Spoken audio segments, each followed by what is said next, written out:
diferente, cenário um pouco diferente aqui, mais clean, porque nós estamos num momento clean, pós-carnaval, recuperando as energias, dando uma descansada. Por esse motivo, a gente vai fazer um apanhado, tá, de tudo que já rolou aqui no MedFit Podcast, de algumas entrevistas com os nossos convidados, assuntos legais, assuntos interessantes, para que você se antene por aqui, não perca, né, nossos momentos, essas nossas interações, esses nossos encontros aqui no MedFit Class. E semana que vem, episódio inédito. Então não esquece aí de ativar o sininho ali, se inscrever no canal, curtir, compartilhar, mandar para os amigos. Isso ajuda a fortalecer o nosso trabalho e nos motiva a trazer mais e mais informações para vocês. Um beijo no coração. Fui! Meu nome é Rafael Osterman. Primeiro queria agradecer vocês, o Edson e a Júlia, por estar aqui um desses primeiros podcasts, né, do MedFit Cast. É um prazer estar aqui com vocês, batendo esse papo sobre a nossa trajetória. Pois é, essa veia empreendedora, eu acho que ela já vem de bastante tempo, né? Já vem de bastante tempo. Eu, na realidade, fiz minha faculdade em Porto Alegre, na Fundação Faculdade Federal, que hoje é a Universidade Federal de Ciências da Saúde, a Federal, e me formei em 99. Depois fiz residência. Fiz lá na Santa Casa. Fiz a residência de cirurgia do aparelho digestivo geral, aparelho digestivo, depois endoscopia. Na verdade, fiz 6 anos de faculdade, depois mais 6 anos de residência.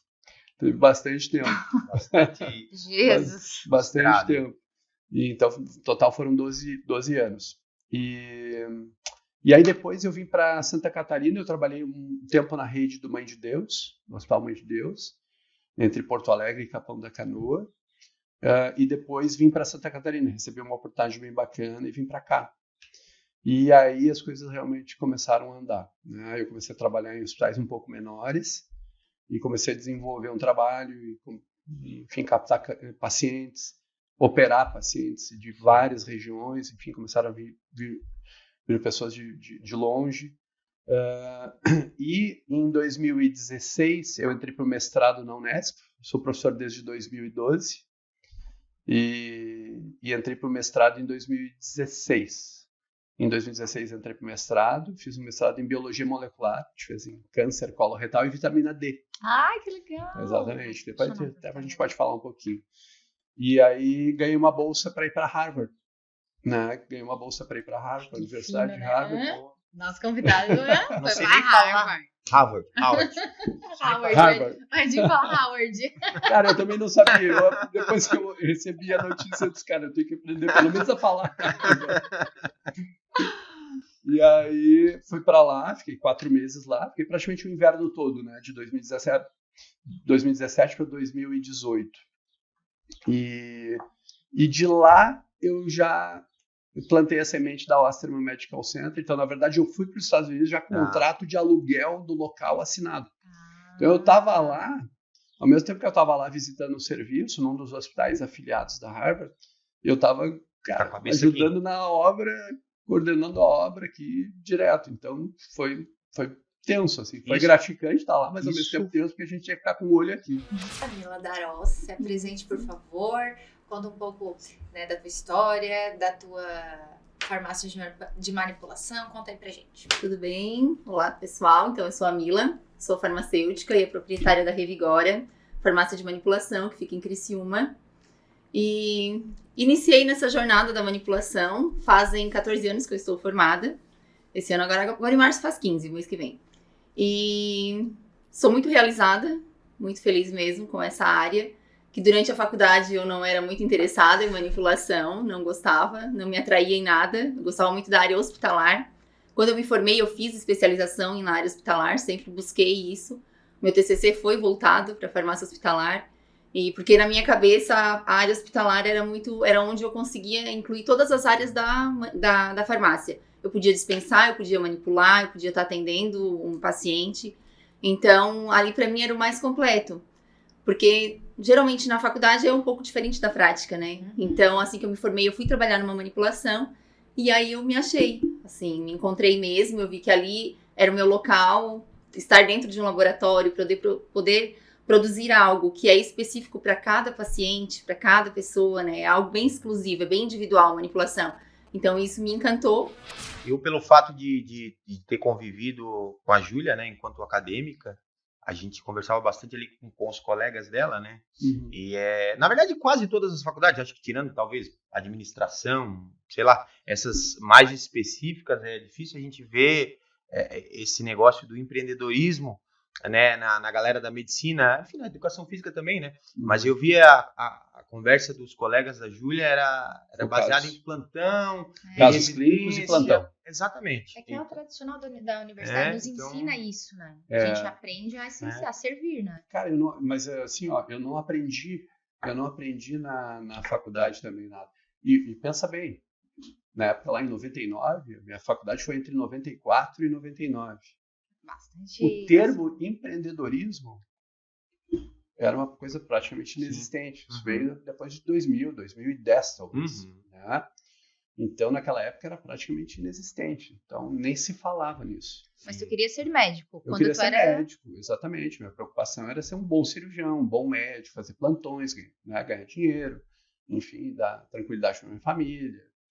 Ter uma vida tranquila, estável, né? Uma vida estável, enfim. E aí, ao mesmo tempo que a gente não tinha nada sobre empreendedorismo, a gente tinha tudo sobre medicina. Sim. Então, a partir do terceiro ano, eu comecei a ser bolsista de pesquisa, e aí conheci um professor, que na verdade foi meu mentor a partir de então, o professor Átila Velho.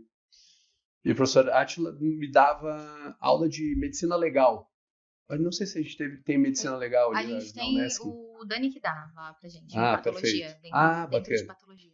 E ele era cirurgião do trauma, e aí foi aí que eu entrei para o pronto-socorro. Então eu era estudante de medicina, e nos fins de semana eu passava as noites no HPS. Em sala de sutura, na sala de politraumatizados. Cara, eu me apaixonei de forma avassaladora pelo trauma. E aí todo o meu currículo de trabalhos científicos e livros, foi tudo em cima disso. Então a gente começou a trabalhar, então a gente chegava, como ele era uma pessoa muito conhecida, dentro do Colégio Brasileiro de Cirurgiões, e ele recebia muitos convites para escrever capítulo de livro. E aí, quando eu me formei, a gente já tinha 2 capítulos escritos como autor, assim. Então, Rafael, tá aqui, ó, começa a escrever. Cara, eu escrevia, depois ele lapidava. Sim. Né? Fazia toda a pesquisa bibliográfica, lapidava. Cara, ganhava belos puxões de orelha, né? Cara, isso aqui tá uma droga. Volta, escreve tudo de novo. É um bom professor. Posso falar palavrão? Pode. É uma merda tá, isso aqui, cara. Escreve de novo. Não tá bom, cara. Não imaginava que tu fosse fazer uma coisa tão ruim. Esperava mais. Cara, no início eu quase fui pro psiquiatra. Depois eu fui lapidando aquilo e fui absorvendo os golpes. Sim. Hoje, se a gente fala isso, né, Júlio? Deus o cara é crucificado, né? Nossa. E negativo. Processaço, né? Certeza. E, cara, mas era muito tranquilo, a gente tinha que separar o joio do trigo, né? Absorver o golpe e, com muita humildade... Cabeça pra frente. Pra frente e fazer a coisa acontecer. E essa resiliência a gente foi desenvolvendo ao longo da faculdade. E aí até que o ano passado, 2020, né, ele disse assim, cara, agora nós não vamos ser mais autor, agora a gente vai ser editor, a gente vai escrever um livro. E aí a gente juntou autores do mundo inteiro num livro para escrever um livro sobre trauma, controvérsias no trauma. Um livro bem diferente, assim, com uma abordagem bem bacana. E aí tem autores de tudo que é lugar, Portugal, Estados Unidos, enfim, Uruguai. Então, a gente está querendo cada vez mais mostrar, né, para toda a sociedade, porque essa parte da adesão ao tratamento é muito importante, Júlia, porque às vezes, vamos lá, por exemplo, um Tilenol. Tu vai lá, tu vai ter em gotinhas, tem a solução, a suspensão, na drogaria e o comprimido. Mas nem sempre essa forma farmacêutica que está na drogaria vai dar certo para o teu paciente, né? Ele não vai conseguir aderir. Ou então é um paciente mais idoso que usa uma pilha de medicamento. Não, vai ter que encher a mão de cápsula, né, para tomar. É difícil. Então, na manipulação, a gente consegue fazer o quê? numa mesma cápsula, colocar vários ativos. Ele toma para hipertensão, né? Ele toma para diabetes, para vários tipos de probleminhas que ele tem na saúde, a gente consegue colocar tudo numa mesma cápsula. Não, esse paciente ele não consegue tomar cápsula, Mila. Aí a gente consegue fazer, tem gominha, tem xarope, tem chocolate, né? Então tem uma infinidade de outras formas farmacêuticas que só existem na manipulação, não tem na drogaria, né? Na verdade, aconteceu comigo, né, Mila? Não sei se você vai lembrar, né? Sim. Eu tomava, acho que umas 12, 15 cápsulas. Eu falei, Mila, eu não aguento mais tomar tudo isso de cápsula. Aí juntou os negocinhos lá, tô tomando umas 3, 4 só e... Isso, tem os drinks que a gente fala, que vai em sachê, né? Leva em casa, mistura na aguinha, toma numa aguinha gelada, até a aguinha com gás, fica igual um refrigerante, as coisinhas assim, né? A creatina mesmo é um suco, né? A creatina eu adoro. Bem gelado, meu Deus. A creatina também eu adoro, assim. E tem alguns, como o pool de aminoácidos, que eles têm um sabor gostinho. Mais amargo. Um gostinho, Aí gostão, né? Aí eu coloco, bem a minha estratégia é venenosinho. colocar bem pouquinho água, bem pouquinho... Sim. Dá um golaço.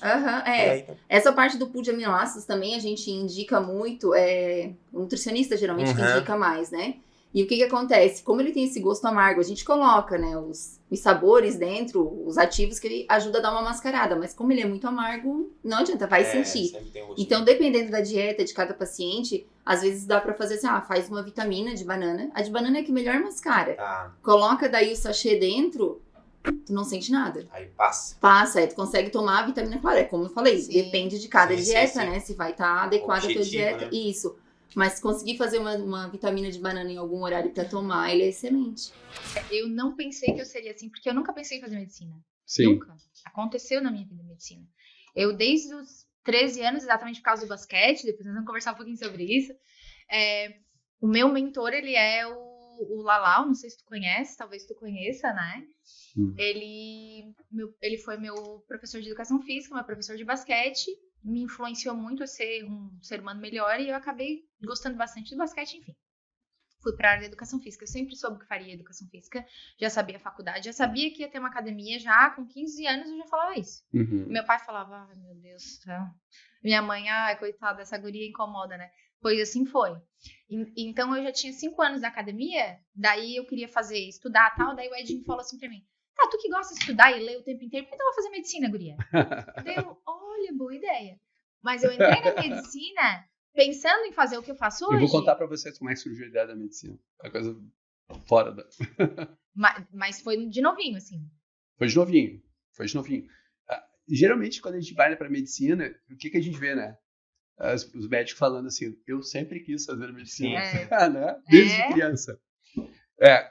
Cara, eu nunca tive essa ideia clara de que eu queria fazer medicina desde criança. Mas eu lembro que quando eu ia no meu pediatra, que ainda está vivo, e depois eu estudei, e hoje faço parte de um grupo de instrutores do ATLS, do Advanced Trauma Life Support, que é um curso de emergência para médicos, e o filho do meu pediatra é meu colega nesse curso.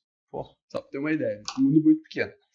Mas eu nunca pensei, só que quando eu ia lá, ele tinha sempre uma revista chamada Pediatrics, de pediatria, né? E tinha uma revista em especial que me chamava muito a atenção, que mostrava crianças queimadas na face. Cara, e ele sempre dava um jeito de esconder essa revista, e quando eu ia consultar, eu dava um jeito de achar a revista. Então, cara, aquilo ali eu acho que foi a primeira semente. Depois apagou. Eu fui um aluno medíocre no primeiro grau, rodei 3 anos. A minha sorte é que no terceiro ano, a minha mãe me botou numa escola, num colégio, que eu podia fazer dependência. E aí eu comecei a jogar basquete com 14 anos.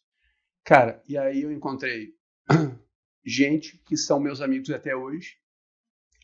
Meu professor de basquete, na época, no colégio, hoje é presidente do Comitê Olímpico, Pierre Coubertin. Tem pós-doc na PUC, é um cara foda dentro da educação física. Catedrático, enfim. E, cara, lá eu me encontrei. Comecei a jogar basquete. O basquete salva vidas. Eu rodava demais, eu tinha um estudante medíocre. Na oitava série eu passei no 3º bimestre. Ai, gente, eu tava passado. Era doido. Era uma coisa muito doida. E, cara, e aí eu me encontrei. Eu comecei a jogar basquete, paixão também da Júlia. E aí fui para clube, né? Ganhei 15 centímetros em altura, de um ano para o outro. E comecei a jogar no Petrópolis, depois joguei no União, enfim. E então, cara, muito bacana, assim, essa época, assim. E aí, como é que eu fui para a medicina? No segundo grau eu continuei meia boca. Apesar de ter me encontrado, continuei meia boca. Ainda embalando. Cara, e aí eu comecei a trabalhar em loja, como vendedor. E foi uma experiência muito bacana. Foi aí a semente do empreendedorismo. Tá. Aí, cara, agora eu me lembro daquele discurso do Steve Jobs na Universidade de Stanford, em 2005, que é o chamado Connecting the Dots. Conectando Fala Stanford. Stanford. Mais fácil. Fala, mais fácil que Harvard. Connecting the dots, conectando os pontos, cara. E aí a gente começa a olhar para trás e começa a conectar os pontos. E aí começa a ver que tá tudo absolutamente muito interligado, Sim. né? E aí, cara, eu não sabia o que eu queria fazer. Aí eu fui fazer um teste vocacional. Uma grande amiga da minha mãe, na época psicóloga, enfim, também já falecida. E ela disse assim, Rafa, eu acho que tu dá pra carreira militar. Eu disse, beleza.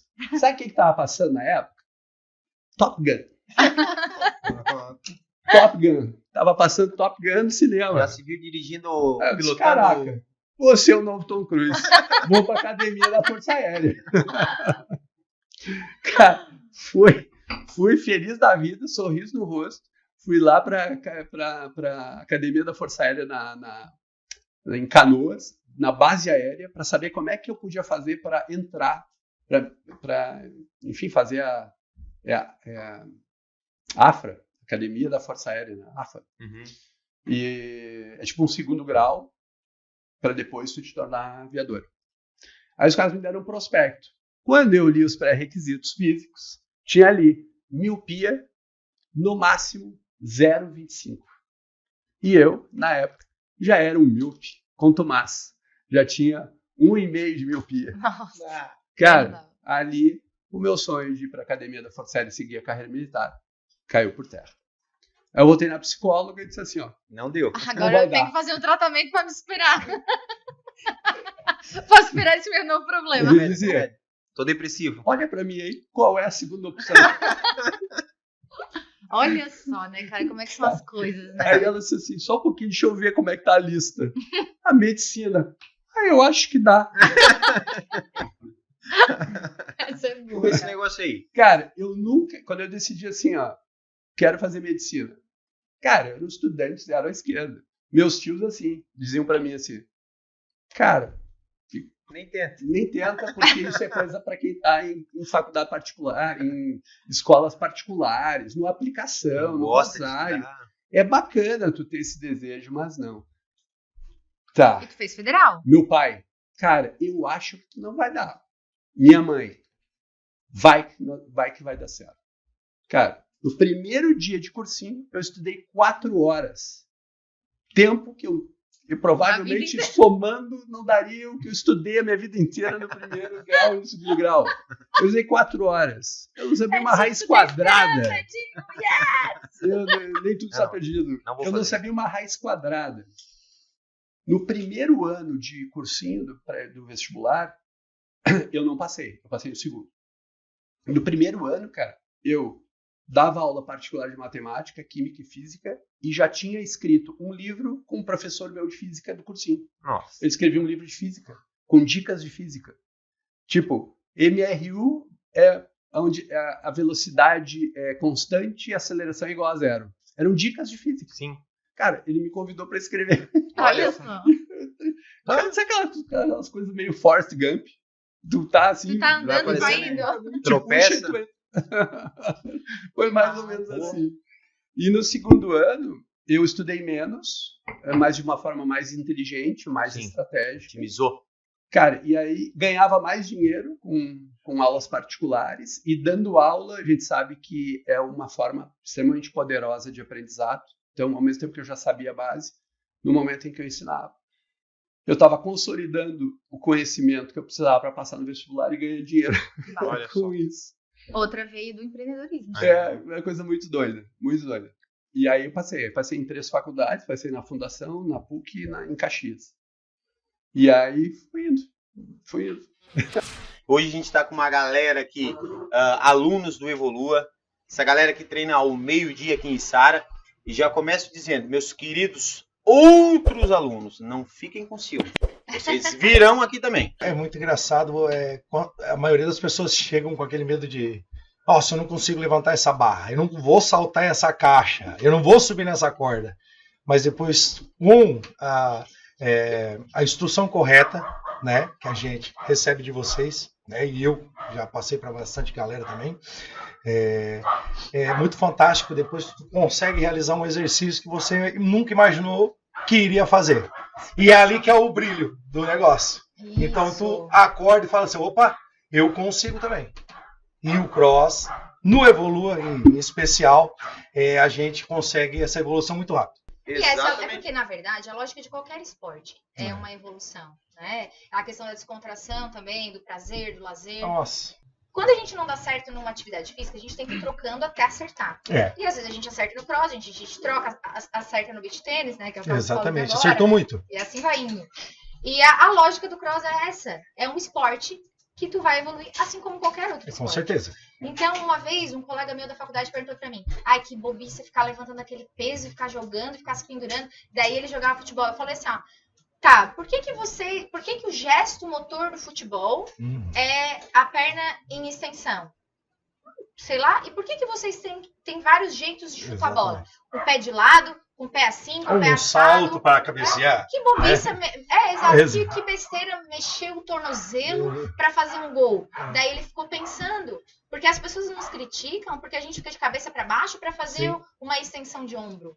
Mas é porque é da modalidade, o objetivo da modalidade é a gente conseguir fazer isso, né? Esse é o diferencial, né? Esse é o diferencial. Então a gente se apaixona pela modalidade. Pela modalidade, exatamente. Sim, não, e né, trazendo com um aspecto mais técnico assim, né? Vamos usar o handstand push-up, que é esse exercício.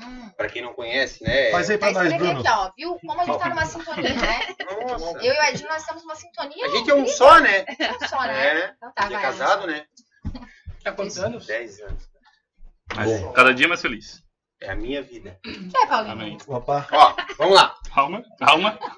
Continuando. Handstand push-up. Pra galera que não, né, que tá nos assistindo, que talvez não conheça o exercício, é uma flexão e extensão de braços de cabeça para baixo. Ou seja, eu ia mandar tu fazer, mas é que não tem muito. Encosta os pés.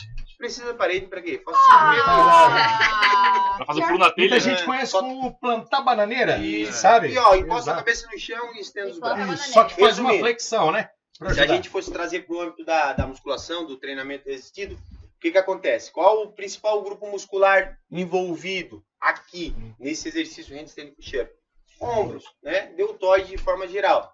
Edinho, se eu pegasse a barra, os halteres e fizesse um desenvolvimento, não ia ser igual, ou melhor, ou pior?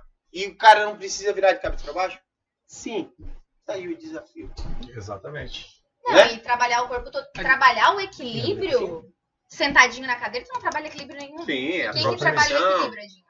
Core, nosso centro de gravidade. E eu lembro de uma aula que ele falou, que ele contou pra gente uma brigazinha de família no domingo. Sim. Conta pra gente. Uma brigazinha tranquila no domingo. Cara, eu era estudante de medicina, tava no 3º ano, e aí eu tava lá eu na sala de politraumatizados. Acho que era um domingo de sol, verão. Aquele tava churrasquinho. Cara, eu não me importava, né? A galera dizia, poxa, por que tu não viaja? Na época minha mãe morava no Rio de Janeiro. Cara, eu prefiro ficar um domingo na sala de politraumatizado que para Búzios. Era bem louco. Não, mas hoje a diferença de hoje tá aí, né? A gente vê a diferença, porque essa vontade de ser algo, de fazer algo diferente, cara, traz um resultado diferente. Mas a medicina é bem apaixonante. Eu não imaginava que eu ia gostar disso aí, ó. Né? Cara, era impressionante, cara. Era uma coisa do outro mundo, porque assim, eu ia pra lá 2 da tarde e saía 4 da manhã, 2 da manhã, 4 da manhã eu ia embora, porque acaba o movimento, né? Não tem mais o que fazer. E aí não tinha ônibus, então eu ia a pé para casa. Não tinha dinheiro para pegar táxi. Só que eu não morava tão longe, eu morava 1 quilômetro, 1,5 quilômetro de casa. Então eu conseguia ir a pé para casa. Então ia eu de madrugada, a pé para casa. Então era uma experiência muito bacana. Mas voltando ao caso eu estava lá no domingo e daqui a pouco chega um cara em parada cardiorrespiratória, com um furinho do lado do tórax e um furinho do outro. Na verdade, tinha um churrasco, uma churrascada, houve um desentendimento, muito provavelmente por política. Naquela época eu não me lembro de tamanha polarização que tem hoje política, Sim. mas já tinha muita briga em relação à política. E, cara, ele recebeu um espeto de churrasco que Nossa. transfixou o tórax bilateralmente. E certamente nessa transfixação perfurou o coração. O problema é que o ideal é aquilo que a gente vê nos seriados da Discovery, né? Sala de emergência, o cara chega com a faca, chega com o espeto. Grey's Anatomy, né? Cara, no Grey's Anatomy, o cara chega com espeto, enfim. Não, alguém foi lá e Vou ajudar o tirou o cidadão. espeto. No momento que você tira o espeto, você desbloqueia o local do sangramento, né? Porque aí tu fica 2 furos no coração, por exemplo. E o cara chegou parado com uma hemorragia interna brutal. E aí eu vi a minha primeira toractomia ressuscitativa, onde um cirurgião do trauma abrindo o tórax, em questão de 10 segundos ele abriu o tórax, afastou as costelas e fez a massagem cardíaca. Cara, e eu era tão doido, tão rato de sala de politraumatizado, que eu entrei junto para ajudar ele a afastar o tórax. Cara, e a hora que ele cansou, ele disse assim, eu te ajudo. Cara, eu fui ali massagear o tórax. Pegou um coração. Massagear o coração. Não era massagear tórax, era massagear o coração. Bem Grey's Anatomy, você sabe? E ele dizia assim, cara, só mexe assim, faz a compressão, assim, porque tu tem que fazer a compressão reproduzindo o movimento de sístole e diástole do coração. Então, eu aprendi a fazer a massagem cardíaca interna ali, na marra. Cara, não precisava mais nada, né? Ganhou Meu Deus, né? a faculdade inteira, né? Era muito bacana, foi muito bacana. Churrasquinho de boa, né? Assim. Churrasquinho de família feliz, né? Foi Churrasquinho bacana a feliz. experiência de ter contato com uma situação in extremis, mas extremamente traumática, Imagina, né? Dramática para o paciente. O paciente, evidentemente, faleceu e principalmente para a família, né? Então, tem os dois lados, né? Porque eu imagino, né, a situação se chega com o espeto também, né? Chega o espeto atravessado. Para a evolução do paciente seria melhor, né? Mas para a visão do espeto atravessado no tórax... É uma visão muito, muito, muito incrível. Muito incrível. Que a gente vê hoje só em seriados, né? Mulheres falam muito isso. Eu quero ficar com a cintura bem fina, quero ganhar bumbum, perna, essas coisas assim. Então, quando a gente fala em tu ter que entender o teu biótipo, tu tem que entender que se você é mesomorfo, ou seja, se você tem a região da cintura, como mulheres, né, mais acinturada e guarda mais gordura na região de quadril, possivelmente o teu corpo ele já vai entender que quando ele perder gordura, ele já vai perder gordura nas regiões em que tu tem mais tendência para perder gordura. Já os endomorfos, eles já têm mais aquela forma de maçã que se fala, né? O mesomorfo é forma de pera, o endomorfo é forma de maçã, então ele guarda mais gordura na região abdominal. Lado ruim, né? Mas o lado bom é que guarda mais massa muscular. É o famoso magro de ruim, né? Mas se ele come muito, ele distribui também gordura de forma errada. Ele distribui gordura na região abdominal, mas também não guarda muito músculo. Então, ser magro de ruim não é lá muita coisa boa, porque depois que engorda dá problema. Falso magro, né? Falso magro. Então, a gente tem esses 3 biótipos. Partindo disso, saiba, você não vai nascer de novo, né? Então, não tem como você querer ser a Juliana Paz se você tem um perfil endomorfo, se você não fizer uma cirurgia plástica. Mas não vamos falar sobre isso aqui. Nós vamos falar sobre coisas reais, vida real, tá? Então, Edinho, eu sou classificada como endomorfo, tá? Eu tenho mais probabilidade de acumular gordura na região abdominal. Então, toda vida que eu engordo, a barriga engorda primeiro. Toda vida que eu emagreço, a barriga é a última. Por que Deus me fez assim? Pois é, tem que reclamar com Deus, não comigo. Não fui eu que inventei isso. Se eu tivesse inventado, eu não tinha me inventado endomorfo, né? O lado bom é que eu não perco muita massa muscular. Já o Edinho é mesomorfo, tá? O Edinho, ele tem... Quando ele perde peso, é uma desgraça, dá uma raiva. Porque ele perde mais gordura na região abdominal, é rápido, sabe? Seca, dá uma raiva isso aí. Até estamos precisando, né? Mas você tem que entender que cada um tem seu biótipo, beleza. Falamos de biótipo. Eu acho que isso tem que ficar bem claro na cabeça das pessoas para que elas não se frustrem, né? Mas essa questão de suplementação para o emagrecimento, né, Mila? Tu me ensina realmente muito, né? Tu me mostra as novidades. E quando tu escolhe alguma fórmula ou tu é bem crítica em relação a isso? Como é que funciona? Explica pra mim. Assim. A gente recebe sempre as novidades dos fornecedores, né? Porque na manipulação tem isso. Todo dia é um ativo novo que aparece. Muita coisa nova, sempre, sempre. E aí os fornecedores vão encaminhar o material e tu vai verificar se realmente tem estudo que comprove o efeito dele, né? Tu vai a fundo. E isso a gente é bem criterioso lá na farmácia. Eu e as outras duas farmacêuticas, a gente tem esse critério de estar sempre buscando cada vez o melhor, né? Dos nossos pacientes. Então, a gente busca sempre isso.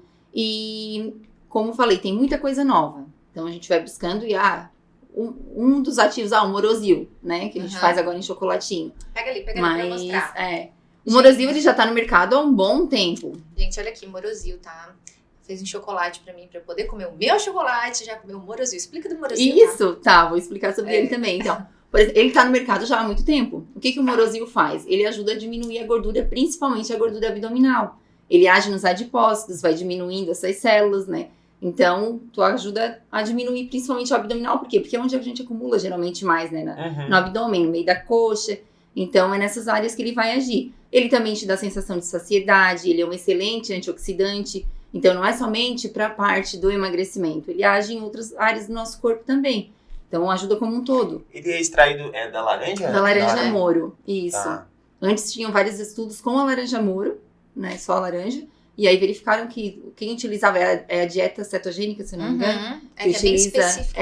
Que daí utiliza a laranja moro. E aí verificaram que vários estudos mostraram que quem estava utilizando a laranja moro estava emagrecendo mais do que os outros. Então você tem que fazer um exercício que dure mais de 2 minutos. E quanto mais dura, melhor é. O que eu quero dizer com isso, Edinho? O que aconteceu com nossos alunos de personal? Por que acaba o personal dando mais resultado do que a musculação sozinha? Tu lembra daquilo que nossos alunos, saiu para tomar água e nunca mais voltavam? Sim. Gente, eles interromperam esse processo de gasto de gordura, porque eles deram um descanso muito grande, e daí eles vão ter que recomeçar a recrutar de novo gordura, certo? É que, na verdade, muitos colegas, né, na verdade acontece bastante com as pessoas em si, né? Os próprios alunos acabam esquecendo que o intervalo do exercício também é o estímulo do exercício.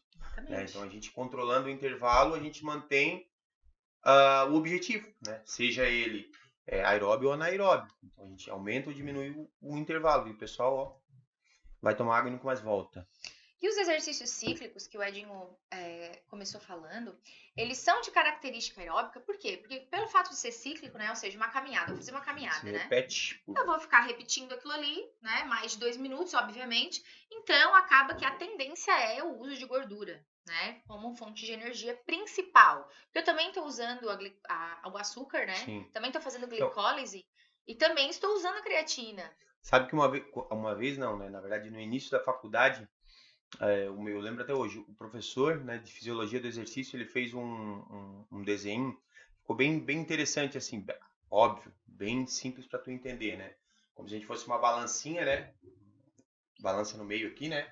E uma linha. Então a gente tem a creatina, fosfato, né? Mais para o meio um pouquinho carboidratos, né? Os açúcares, e mais para o final a gordura. Então, à medida que o tempo do exercício, né? A balança começa aqui.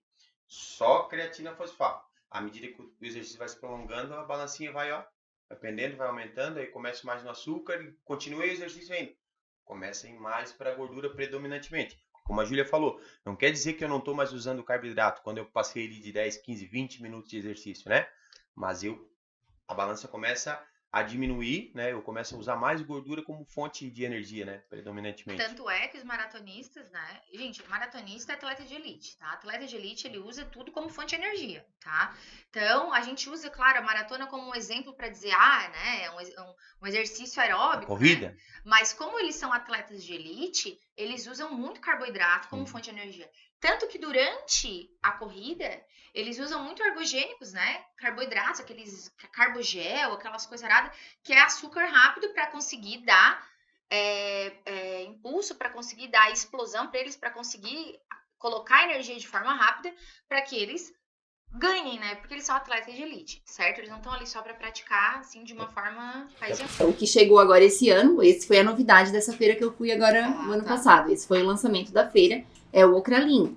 O Ocralin é o que ele é? Ele não é um emagrecedor.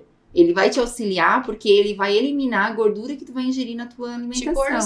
Tipo Orlistat. A diferença dos dois também, já usei Orlistat, também já usei o Ocralin, ainda uso. E qual é a diferença? O Orlistat é aquela coisa do efeito colateral. Né, tu tá tomando o Orlistat, tu tem que se cuidar. Se deu uma dorzinha, tem que correr pro banheiro, né? Ele te dá, realmente pode dar diarreia. Gente, quem já usou Orlistat sabe o que nós estamos falando. Só quem usou sabe. O teu cunhado sabe, né? Olha só, e por isso que o Orlistat eu manipulo doses bem menores. Porque o efeito colateral é muito desejável, né? Sim, a dose usual dele é de 120 miligramas. E aí tem gente que quer tomar de manhã, né? Depois do café, depois do almoço, depois do jantar. Vai viver no banheiro, porque é complicado. Não é o viver no banheiro, é quem não se cuida na dieta. Sim. Que às vezes o que o pessoal entende? Ah, tá, se ele vai eliminar, eu vou comer. À vontade. Esse é o problema. É o que eu vi falando. Mais gordura, mais efeito colateral, né? Isso, aí esses dias eu tinha, até foi a semana passada, foi a Nutri que indicou e tal, ela tava tomando, aí ela tomava o Ocralin, e ela acabou indo no médico, o médico daí pegou e falou, vamos colocar o Orlistat também. Aí essa paciente tava tomando, mas ela realmente sempre se cuidou muito bem na dieta dela, só comia o que tava na dieta, isso há meses. Aí ela saiu de férias e ela levou o Orlistat. Ela não sabia o efeito. Aí ela pegou e me ligou. Ela disse assim, Mila, olha só, aconteceu isso. Eu tô com uma diarreia. E foi falando, né? Acho que é virose. Ela tava em Floripa e tava aquela andança ali, né? Aí ela começou a dizer assim, ó, tá saindo algo bem laranja. Aí eu já comecei a rir. Eu disse assim, peraí. Daí fui olhar a formulação dela. Se tu tá tomando Orlistat? Aí ela assim, será que... Mas por que antes não tava acontecendo isso? Eu já tô tomando ele há uns 20 dias. Eu sinto, mudou a tua alimentação? Sim, eu tô aqui, eu só tô comendo camarão fritinho, é picanha, é feijoada. Eu disse, imagina. Ele realmente, o que ele faz? Então, ele engloba a molécula de gordura e elimina nas fezes. E o Ocralin faz isso, só que ele não tem esse efeito colateral. A gente geralmente considera o balão uma boa alternativa, uma excelente alternativa para 2 grupos de pacientes. Tá? O primeiro grupo foi o grupo original, para qual o balão foi idealizado, que são aqueles pacientes com superobesidade mórbida, com IMC acima de 50, que são aqueles pacientes que têm 60, 70, 80 quilos de excesso de peso. Nós temos um balão essa semana para passar num paciente de 194 quilos. Tá? Então, originalmente o balão foi preconizado para esse subgrupo de pacientes, porque se viu que esses pacientes, ao perderem peso, e habitualmente perdem muito peso, perdem 40, 50 quilos, com a restrição calórica, com o efeito restritivo do balão, com medicação, enfim, com todo esse tratamento híbrido, eles, ao tirar o balão, eles estavam numa condição muito mais aceitável para fazer a cirurgia.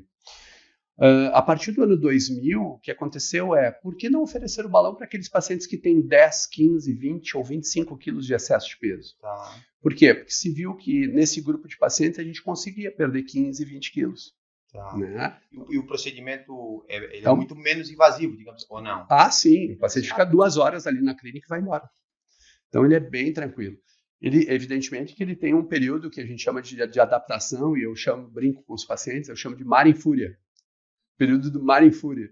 Cara, desconforto, dor de estômago, sensação de peso, vômito, eventualmente azia, mas depois vai melhorando. Curiosidade, esse balão é um balão mesmo? O formato é uma coisa cheia de ar? O que seria? Ele é uma estrutura esférica, né? Feita de silicone. Ele tem uma válvulazinha, onde a gente injeta o líquido através de uma sonda, né? E essa válvula é unidirecional. Quando a gente terminou de insuflar ele lá dentro do estômago, e a gente está vendo por endoscopia, lá na ponta, que está saindo aqui na boca do paciente a sonda, a gente aplica uma pressão negativa e puxa. E aí a válvula ela é unidirecional, ela fecha. Ela não vaza. E o tamanho o tamanho do balão varia? Varia muito de paciente para paciente, mas quando a gente vai para os estudos científicos, abaixo de 600 ml, o preconizado pelo fabricante é de 400 a 700. O meu número mágico é 650. Se a gente coloca menos de 600, a perda de peso é muito ruim, muito modesta. Abaixo de 500, praticamente não tem perda de peso. Acima de 700 não é preconizado pelo fabricante, portanto, representa algum risco para o paciente. A gente trabalha ali entre 630 e 650 ml. Com esse volume, o balão fica ocupando um território de 40% do estômago. E a absorção de nutriente não muda nada. Muito tranquila, porque a grande maioria dos nutrientes são absorvidos ou no duodeno ou no intestino delgado, então isso não afeta propriamente a absorção de nutrientes. É só o volume mesmo da ingestão. Ele é um procedimento eminentemente restritivo, né? Diferente da cirurgia bariátrica, do bypass, onde tu tem um desvio do intestino. Tá. Aí sim, é um procedimento também que a gente chama de desabsortivo, né?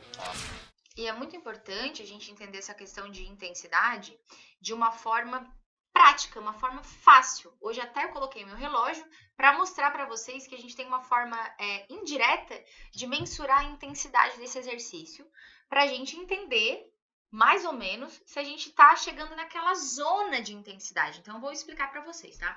Mas quando a gente fala em intensidade, a gente tem um exercício de intensidade máxima, que te cansa ao ponto de tu sentir exaustão, fadiga, que é o que a gente chama de 100% da tua intensidade. Tá, mas de onde que tá vindo isso? Onde é que a gente mensura? Da frequência cardíaca e do lactato. Então, nós ali do exercício, a gente mensura lactato, a gente pega no sangue essa subida do lactato para a gente saber a zona de intensidade. Mas de uma forma indireta, a gente usa muito, e as pessoas usam muito nesse reloginho aqui para ver as calorias, né? A gente vê pela frequência cardíaca máxima, tá?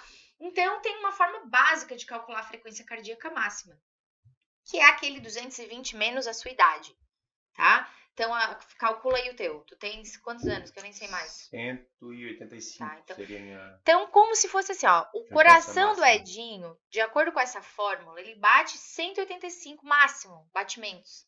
É o 100% dele. E eu quero que o Edinho faça um exercício com uma intensidade moderada.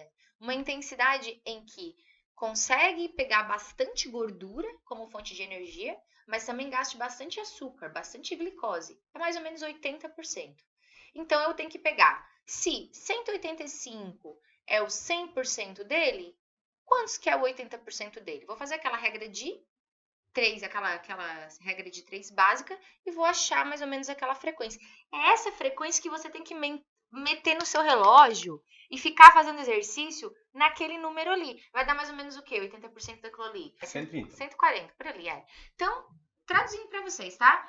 Pro Edinho fazer uma intensidade de 80%, ele vai ter que manter o batimento dele durante o exercício em torno de 130 a 140. Tudo eu resumi nisso agora, gente. Eu quero uma intensidade mais baixa. Então, vamos lá. O 100% do coração do Edinho é 185. Ele quer uma intensidade de 60%, que é uma zona de resistência, uma zona aeróbica um pouquinho menor, tá? Então, ele vai ter que manter os batimentos dele um pouquinho menos. Vai dar lá 100, 110, que não é muita coisa, né? É só um susto que eu te dou, já levanta nisso aí. Só que não pode ser só aquele período. Tem que ser mais do que 2 minutos. Quanto mais, melhor. Naquela intensidade ali.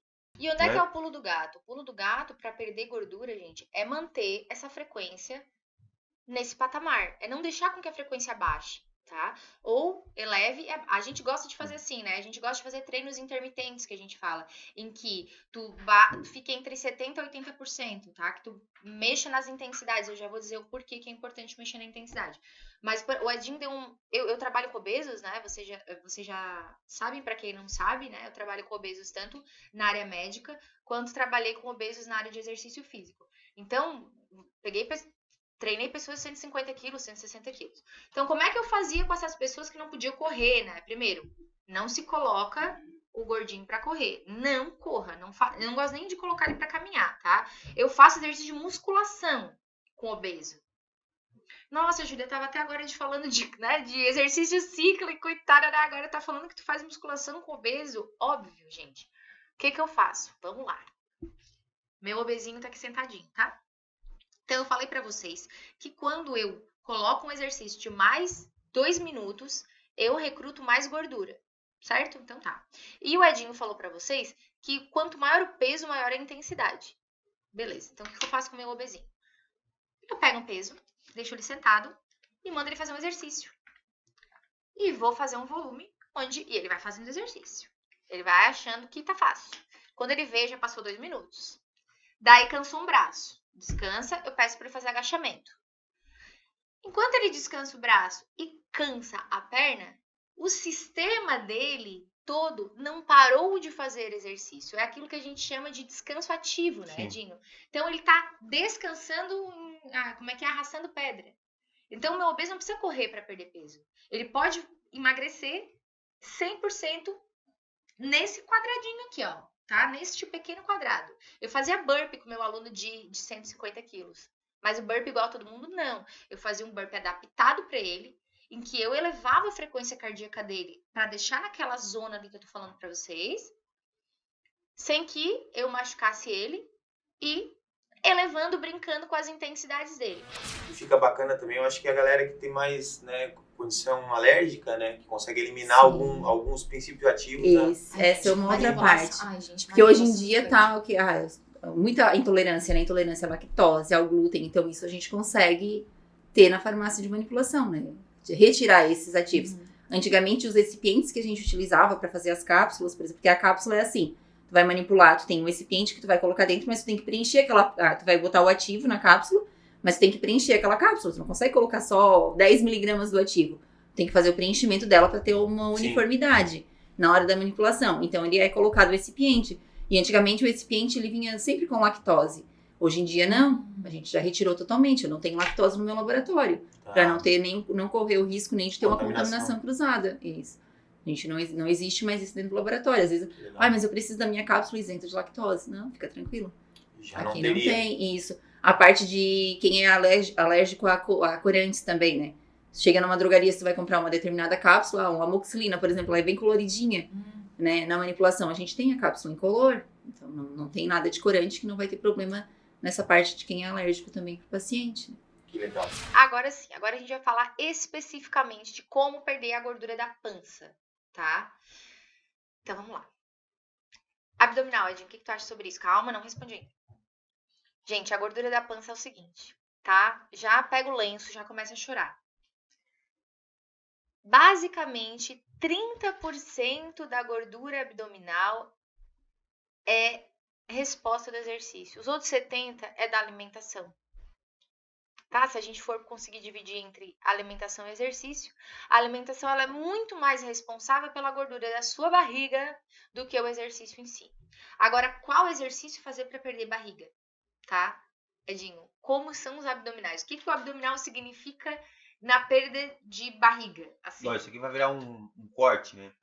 Não adianta fazer abdominal para perder barriga, para perder a gordurinha. Só pensando nisso, né? Exatamente. Mas, por outro lado, por que ajuda, né? Começando por aqui para depois a gente voltar um pouquinho. O que acontece? A musculatura abdominal, ela é músculo, assim como o bíceps, correto? Então, a gente vai estimular ela da mesma forma, né? Para que a gente aumente o tônus, aumente, né, enfim, a força daquele músculo, correto? Então, se a gente tem uma barriga ou um abdômen, né, que tem uma tonificação muscular show de bola, legal, o que vai acontecer? Eu vou acabar fortalecendo essa paredezinha que a gente tem, né, como proteção, né, da região abdominal, e isso vai fazer com que, né, mesmo que eu coma bastante, que eu faça aquela que a gente falou no programa do Dr. Rafael, né, aquela dilatação abdominal, a gente acaba que essa parede dá uma seguradinha. Então, aquela barriga que a gente vê do pessoal do bar aí, sabe? Que tem aquela protusão abdominal assim, que tem uma barriguinha assim, bem... Parece que homens, né? Parece que estão grávidos, né? Isso vai diminuir também. Então, de uma forma, né, geral, dá uma diminuidinha, né, na protusão abdominal. Eu não deixo a barriguinha tão pra frente. Né? Exatamente. Eu costumo falar para os pacientes e para os alunos que é como se fosse uma cinta de aperto natural, tá? Exatamente. A camada a musculatura abdominal ela tem 3 camadas, tá? Tem a camada mais a camada mais superficial, aqueles quadradinhos bonitinhos que a gente vê, né? Depois tem a segunda camada, que são Transversais? Agora eu esqueci o nome, enfim. E por último, a gente tem os transversais, que é a nossa cinta de aperto natural, que é onde a gente precisa, quando a gente trabalha essa cinta de aperto natural, a gente faz este trabalho que o Edinho falou, né? E isso não só os abdominais em si que fazem, né, Edinho? O pessoal do CrossFit deixa a barriguinha assim, ó, mais durinha por quê, Edinho? Bruno, Por obrigado. causa disso aí, ó. Porque, na verdade, exatamente o cross, a maioria dos exercícios são multiarticulares. Ou seja, Pedro, já te falei isso aí na aula. Não. Tá reprovado. Não, galera, o que acontece? A maioria dos exercícios, tanto na parte do LPO quanto no ginástico, a gente acaba recrutando basicamente o corpo todo. Tá aí também uma das dificuldades de montar o treino cross. Né? Fala aí. Tu que monta, fala tu. Ah, tá. Então, galera, é brincando, difícil. mas é porque, gente, é realmente muito difícil montar o treino. O Edinho, ele é referência em montar treino. Com certeza. Porque, assim, o que acontece no desenvolvimento Isso aí tem que virar um corte, hein? É referência. Né? Não, ele é realmente referência, tá? Para todos É nós. difícil eu ficar elogiando o Edinho assim ao vivo, né? É difícil. Palma será? Difícil, né? Uma. Vamos lá, parabéns. Só que pra aparecer o tanquinho, meu anjo, você tem que perder aquela gordurinha que tá na frente dele, né? Que acima ali, basicamente, das 3 camadas musculares, né? A gente tem a camadinha dele. A subcutânea, que é essa que eu Torresmo. sei, que é essa que quando você começou a ver esse podcast, você quer saber como perde essa aí. Essa aí que as pessoas querem perder. É essa graxa, entendeu? Sim. Aquela coisa que não sai da frente. O sebo. Então, acabei de dizer pra vocês. Primeiro, você tem esse biótipo de fazer barriga tanquinho? Você já teve alguma vez na vida barriga tanquinho? Tem a questão do biótipo. Segundo, só abdominal faz essa barriga tanquinho? Não, você tem que perder aquela gordura ali. E eu falei pra vocês que o exercício físico, ele é só 30% responsável daquilo ali.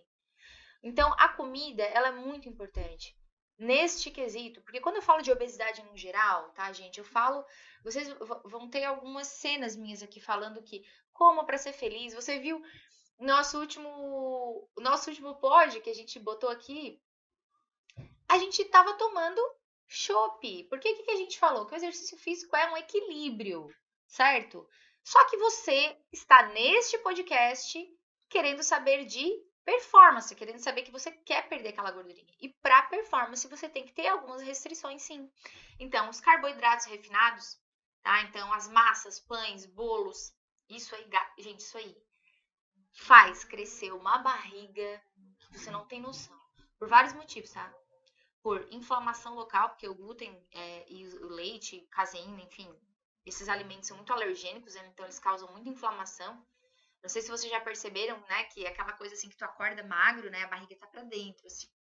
Daí durante o dia vai inchando, parece assim que ganha um filho naquele dia engravidou, tá?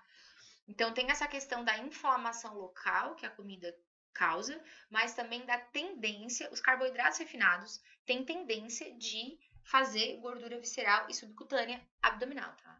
Eu sei, não é uma regra.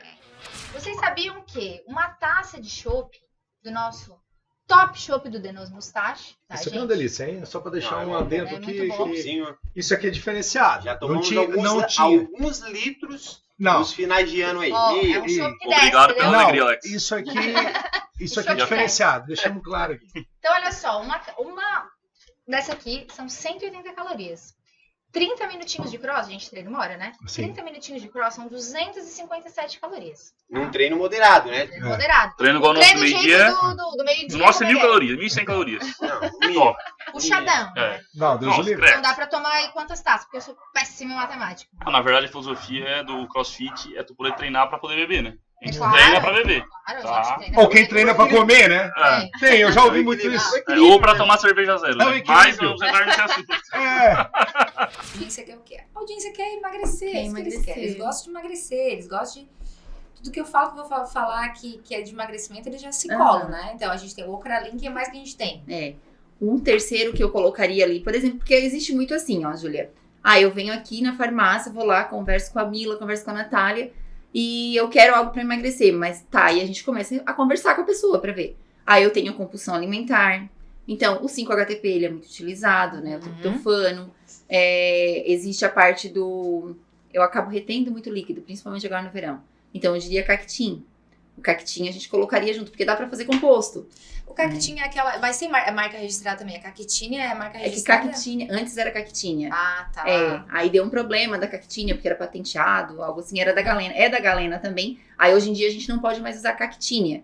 Aí a Galena, que era o único que vendia aqui no Brasil o cactinha, Tá. agora trocou é cactim, Tá. tá? Porque teve um problema com a nomenclatura Aham. mesmo. Burocrático. Então, Aí hoje em dia é o cactim, mas é o mesmo, Tá. né? Aí a gente faz ele e Ele realmente ajuda, Mila? a eliminar líquido. Uhum. Ele é um diurético, né, Aham. digamos assim, e realmente, tá? Ele elimina muito, muito, muito. Tu consegue Essa perceber parte. assim? Consegue. Uhum.